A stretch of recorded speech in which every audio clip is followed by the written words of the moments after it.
नमस्कार, मी मिनल माळी मडवी. न्यूज मराठी 24/7 च्या बातम्या गावाकडच्या मध्ये आपल्या सगळ्यांचं स्वागत.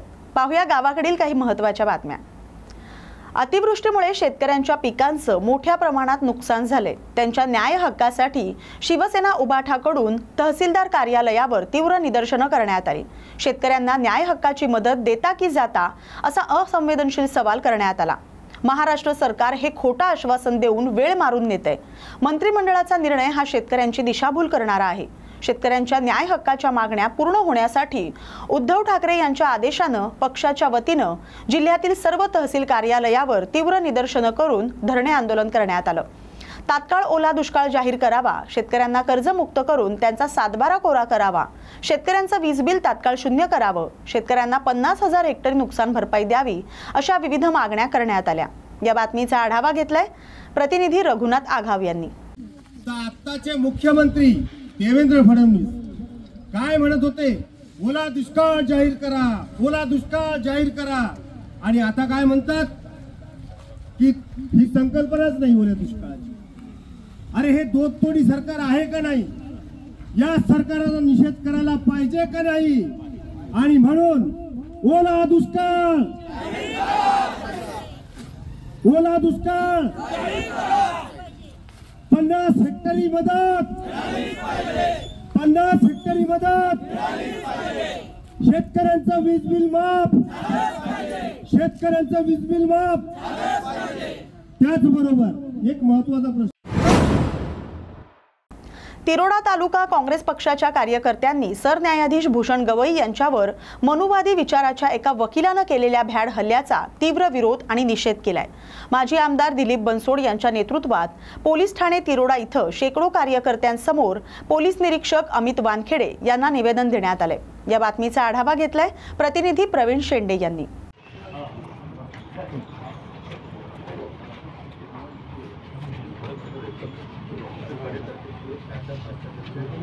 सर्वोच्च न्यायालयाचे मुख्य न्यायाधीश सन्माननीय भूषण गवई यांच्यावर न्यायालय चालू असताना एका विकृत विचारधारेच्या वकिलांनी जुता फेकून त्यांना मारण्याचा प्रयत्न केला. हा प्रयत्न शासनाने ठरवून घेतलेला प्रयत्न आहे आणि म्हणून मी या घटनेचा पहिल्यांदा जिल्हा काँग्रेस कमिटी, तालुका काँग्रेस कमिटी, आमच्या सगळ्या शहरचे आणि सगळ्या फ्रंटलच्या तर्फे या घटनेचा निषेध व्यक्त करतो. आणि सरकारने याच्यावर कुठलीही भूमिका अजून घेतलेली नाही.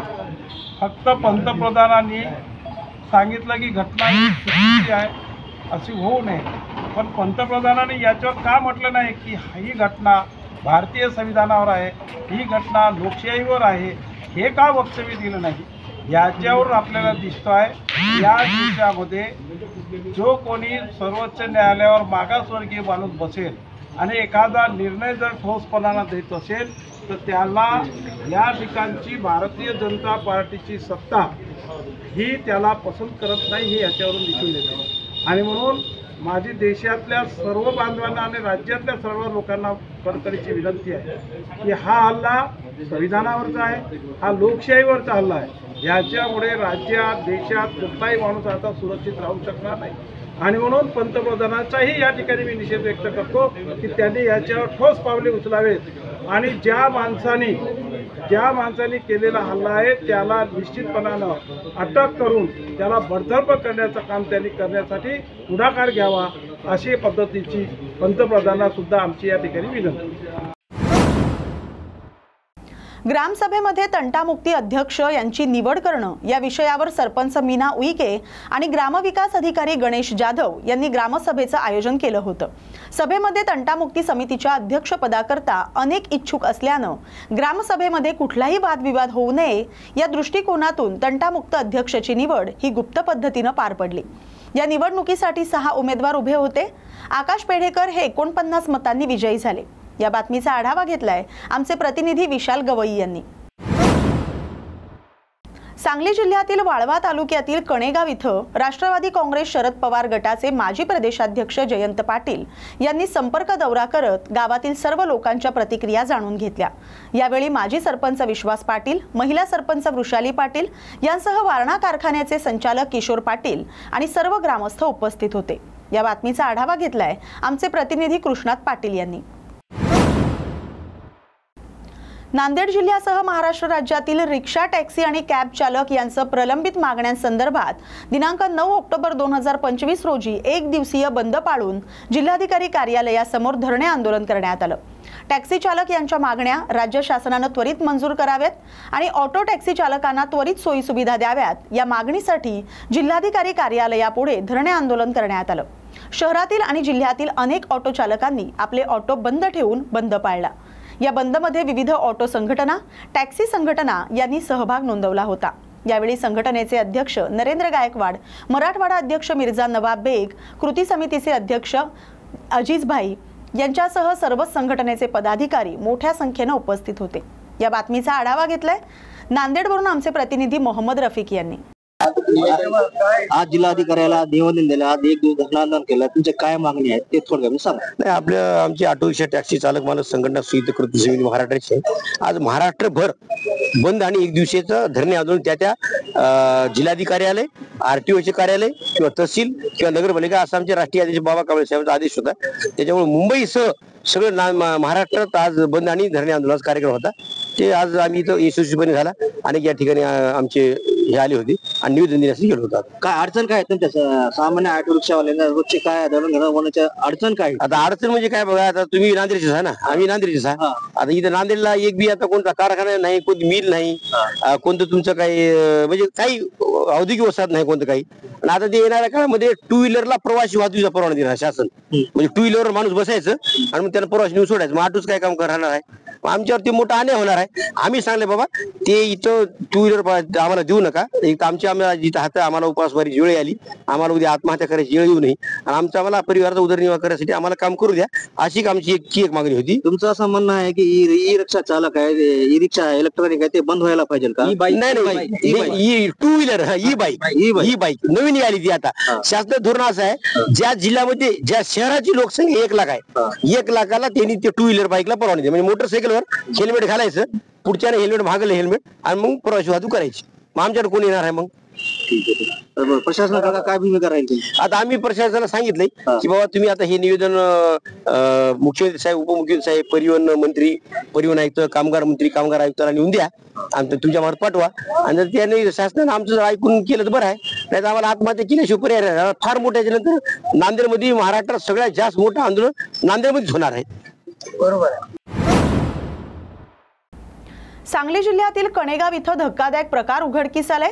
सार्वजनिक शौचालय आणि कचरा कुंडी असतानाही त्याचा उपयोग न करता रस्त्याच्या कडेला कचरा टाकला जातोय, त्यामुळे स्थानिकांच्या आरोग्याला धोका निर्माण होऊ शकतोय। मात्र प्रशासनाला याबद्दल माहिती देऊन सुद्धा काहीही पंचनामे केलेले नाहीत। या बातमीचा आढावा घेतलाय आमचे प्रतिनिधी कृष्णात पाटील यांनी। कौशल्य रोजगार उद्योजकता आणि मुख्यमंत्री अल्पमुदतीचे रोजगारक्षम अभ्यासक्रम या अभिनव उपक्रमाचं ऑनलाईन उद्घाटन पंतप्रधान नरेंद्र मोदी यांच्या हस्ते करण्यात आलं। तसंच आमदार प्रकाश भारसाकळे यांच्या उपस्थितीत कार्यक्रम संपन्न झाला। केंद्र आणि राज्य शासनाकडून युवकांसाठी नव्या युगातील उत्तम कौशल्यांचं प्रशिक्षण तसंच रोजगार वृद्धीसाठी विविध योजना राबवण्यात येणार आहेत। काळानुसार कौशल्य प्राप्त झाल्यामुळे युवा शक्तीचं कुशल मनुष्यबळात परिवर्तन घडेल असं वक्तव्य करत आमदार प्रकाश यांनी आपलं मत मांडलंय।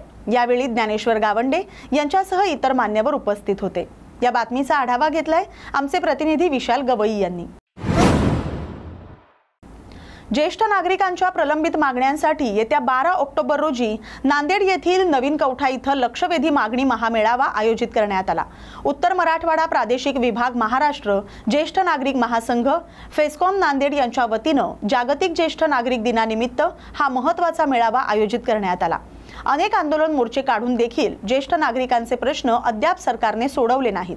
त्यामुळे आगामी स्थानिक स्वराज्य संस्थांच्या निवडणुकीत ज्येष्ठ नागरिकांनी काय भूमिका घ्यावी याची दिशाही या मेळाव्यात निश्चित केली जाणार आहे।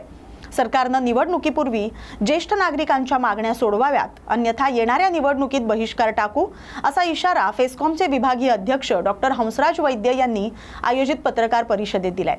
या बातमीचा आढावा घेतलाय आमचे प्रतिनिधी मोहम्मद रफिक यांनी।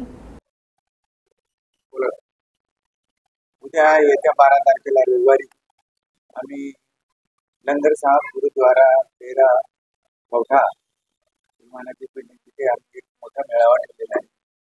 हा आमचा लक्षवेधी मागणी महामेळावा आहे। जवळजवळ 10,000 ते 15,000 ज्येष्ठ नागरिक येतील असा आमचा अंदाज आहे। आम्ही या मेळाव्यामध्ये शासन आमच्याकडे लक्ष देत नाही, आमचे प्रश्न सोडवत नाही। आम्ही शासनाला अनेक वेळा विनंती करून सुद्धा शासन कुठल्याच बाबतीत संवेदनशील दिसत नाही आणि म्हणून आम्ही शेवटी ह्या निर्णयाला पोहोचलो की येणाऱ्या ह्या मेळाव्यामध्ये आपण करायचं काय, आणि आम्ही असं ठरवू लागलो की शासन जर आमच्याकडे लक्ष देत नाही तर आम्ही येणाऱ्या ह्या निवडणुकामध्ये बहिष्कार टाकणार आहोत ह्या निवडणुकामध्ये। कारण ह्या 15-20 वर्षापासून आम्ही सतत शासनाच्या पाठीमागे आहोत। आमचे साधे साधे प्रश्न आहेत। 60 वर्ष वय ग्राह्य धरा, आम्हाला महिन्याला 5,000 रुपये ते 7,000 रुपये महिना मानधन द्या इतर राज्याप्रमाणे, शेजारी राज्याप्रमाणे, किंवा आम्ही हे खरं म्हणजे ज्येष्ठ नागरिक हे देशाचे संपत्ती म्हणून घोषित करा। त्यांनी आजपर्यंत सगळं देशाला जे दिलेलं आहे, वैभव दिलेलं आहे, हे खरे शिल्पकार राष्ट्राचे ते आहेत। म्हणून त्यांच्यातून ते 20% ज्येष्ठ नागरिक असताना त्यांच्यामधूनच त्यांनी त्यांचे प्रश्न सोडवण्यासाठी एक वेगळं मंत्रिमंडळामध्ये खातं आणि वेगळा मंत्री द्या, आणि तसंच त्यांच्यामधून ज्येष्ठ नागरिकांमधून एखादा आमदार किंवा खासदार विधान परिषदेवर आणि राज्यसभेवर घेण्यात यावं। त्यांना आजपर्यंत 70 ते 75 वर्षाला तरी किमान त्यांनी कुठलाही टॅक्स लावू नये, टॅक्स फ्री करावं, अशा आमच्या साध्या साध्या मागण्या आहेत। त्यांना मान मिळावा, या साध्या मागण्या असून सुद्धा शासन लक्ष देत नाही। म्हणून आम्ही त्यांना शेवटचा इशारा देऊ इच्छितो की या येणाऱ्या इलेक्शनच्या अगोदर शासनाने विधानसभेमध्ये जे विधेयक ज्येष्ठ नागरिक सेवा सुविधा 2025 क्रमांक 72 प्रमाणे त्याच्यावर चर्चा करावी आणि निर्णय घ्यावा, त्याला कचरा कुंडी द्यावी। आम्ही त्यांनी आमचं जर ऐकलं नाही, आमचे प्रश्न सोडवले नाही, तर आम्ही त्या येणाऱ्या इलेक्शनमध्ये निवडणुकीवर बहिष्कार टाकू, एवढंच वाटतं। मुख्यमंत्री देवेंद्र फडणवीस यांनी नुकतंच अतिवृष्टीमध्ये नुकसान झालेल्या शेतकऱ्यांना 31,500 कोटी रुपयांचं पॅकेज जाहीर केलं। मात्र यामध्ये मेहकर लोणार तालुके वगळल्यामुळे शेतकऱ्यांमध्ये संतापाची लाट उसळली। संभाजी ब्रिगेड आक्रमक झाले। आज संभाजी ब्रिगेडचे बुलढाणा जिल्हाध्यक्ष पांडुरंग पाटील तसंच लोणार तालुका अध्यक्ष विजय पिसे यांनी लोणार तहसीलदारांना निवेदन दिले। या पॅकेजमध्ये मेहकर लोणार तालुक्याचा समावेश करण्याची मागणी करण्यात आली। या बातमीचा आढावा घेतलाय प्रतिनिधी रघुनाथ आघाव यांनी। महाराष्ट्राचे मुख्यमंत्री देवेंद्र फडणवीस यांनी नुकताच ओला दुष्काळ जाहीर केला आणि यामध्ये लोणार आणि मेहकर तालुक्याचा समावेश झालेला नाही। त्या संदर्भात आज संभाजी ब्रिगेडचे कार्यकर्ते आज लोणार तहसील कार्यालयावर आपलं निवेदन देण्यासाठी आले। आपण जाणून घेणार आहोत त्यांच्याकडून त्यांनी काय मागणी केलेली आहे। जय जिजाऊ। नुकतंच माननीय मुख्यमंत्री आणि त्याचबरोबर 2 उपमुख्यमंत्री आणि त्यांचं मंत्रिमंडळ यांनी मंत्रिमंडळ बैठकीमध्ये शेतकऱ्यांसाठी म्हणजे घोषणांचा पाऊस पाडला। कारण 31,628 अशी मोठी आकडेवारी सांगून त्यांनी पॅकेज जाहीर केलं, परंतु प्रत्यक्षामध्ये त्यांनी ज्यामध्ये कोरडवाहू शेतीला 18,500 रुपये, त्याचबरोबर विमा व्यतिरिक्त शेतकरी यांना 17,000 रुपये हेक्टरी अशा प्रकारची मदत जाहीर केली। परंतु प्रत्यक्षामध्ये जेव्हा GR आला, त्या GR मध्ये हेक्टरी केवळ 8,500 रुपये एवढीच मदत त्या ठिकाणी देण्यात येत आहे। त्यातही संबंध महाराष्ट्र ज्या वेळेस ओल्या दुष्काळाच्या झळा भोगतोय, तर याची सुरुवात जून महिन्यामध्ये आणि जुलै महिन्यामध्ये मेहकर आणि लोणार तालुक्यापासून झालेली आहे। पुन्हा भूतो न भविष्यती आजपर्यंतच्या इतिहासामध्ये एवढा पाऊस पडला नाही। एवढा पाऊस मेहकर आणि लोणार तालुक्यामध्ये जून आणि जुलैमध्ये या वर्षी पडलेला आहे. परंतु आता जेव्हा ओल्या दुष्काळाचे जे याद्या जाहीर केल्यात किंवा जो GR आला त्यामध्ये मेहकर बुलढाणा जिल्ह्यातील केवळ 9 तालुके त्या ठिकाणी समावेश करण्यात आलेला आहे आणि त्यातूनही मेहकर आणि लोणार तालुका त्यातून वगळण्यात आलेला आहे. मग आमचा मुख्यमंत्र्यांना आणि त्यांच्या सोबत जे इतर मंत्री आहेत आणि कृषी मंत्री आहेत यांना प्रश्न आहे की अजून तुम्ही शेतकरी कशा प्रकारे मरणाची वाट बघताय. कारण आज आमच्या शेतकऱ्याला ज्या वेळेस आम्ही माननीय पालकमंत्री महोदय यांची 2 ऑगस्ट रोजी भेट घेतली होती आणि त्यांना सांगितलं होतं आणि त्यांना निवेदन सुद्धा दिलं होतं, त्यांच्या निदर्शनास आणून दिलं होतं की नदी नाल्याकाठच्या शेतजमीनी तर खरवून गेल्याच गेल्या, परंतु ज्या नदी नाल्याकाठापासून दूर आहेत त्या शेतांमध्ये सुद्धा प्रचंड पावसामुळे त्या पिकाचं अतोनात नुकसान झालेलं आहे. दुबार तिबार आणि काही ठिकाणी 4 वेळेस पेरणी झालेली आहे. आज जर परिस्थिती बघितली तर ते पीक केवळ 6 इंचाच्या वर वाढलेलं नाही, म्हणून त्या शेतामध्ये केवळ एकरी 1 किंवा 2 पोते अशा प्रकारचा ऍव्हरेज आमच्या शेतकऱ्याला सोयाबीनचं लागणार आहे. त्यातून लागत खर्च तर सोडा, केवळ पेरणी केलेलं बी हे सुद्धा आता वसूल होतं की नाही अशा प्रकारची परिस्थिती आहे. तरी सुद्धा शेतकऱ्याला तो सडलेला माल बाहेर टाकण्यासाठी त्या ठिकाणी आता शेत जे साफ करावं लागणार आहे नवीन पिकासाठी रब्बीसाठी, तर ते पीक लागवडीसाठी त्यांना खर्च येणार आहे. त्यामुळे आज आमच्या शेतकऱ्यावर प्रचंड प्रकारचं अतोनात नुकसान झालेलं आहे आणि हा नुकसानीचा खर्च आमच्या शेतकऱ्याला आता तात्काळ स्वरूपात या सरकारने भरून द्यावा किंवा आमचा अतिवृष्टीमध्ये समावेश करावा. अन्यथा आज आम्ही निवेदनाच्या माध्यमातून माननीय पालकमंत्री महोदय आणि मंत्रिमंडळ यांच्याकडे मागणी केलेली आहे की एकतर आमचा ओल्या दुष्काळामध्ये समावेश करा किंवा आम्हाला सामूहिक आत्महत्येचा त्या ठिकाणी परमिशन द्या. कारण आमच्या आत्महत्येशिवाय आमच्याकडे आता पर्याय उरलेला नाही, आमच्या शेतकऱ्याकडे पर्याय उरलेला नाही. आपण पाहतोय संभाजी ब्रिगेडचे कार्यकर्ते आज या ठिकाणी आक्रमक झालेत आणि त्यांनी जर मेहकर आणि लोणार तालुक्याचा या ओल्या दुष्काळामध्ये समावेश केला नाही तर आत्महत्येचा इशारा सुद्धा त्यांनी दिला आहे. रघुनाथ आगाव, देश की ब्रिगेड, संभाजी ब्रिगेड, देश की ब्रिगेड, संभाजी ब्रिगेड.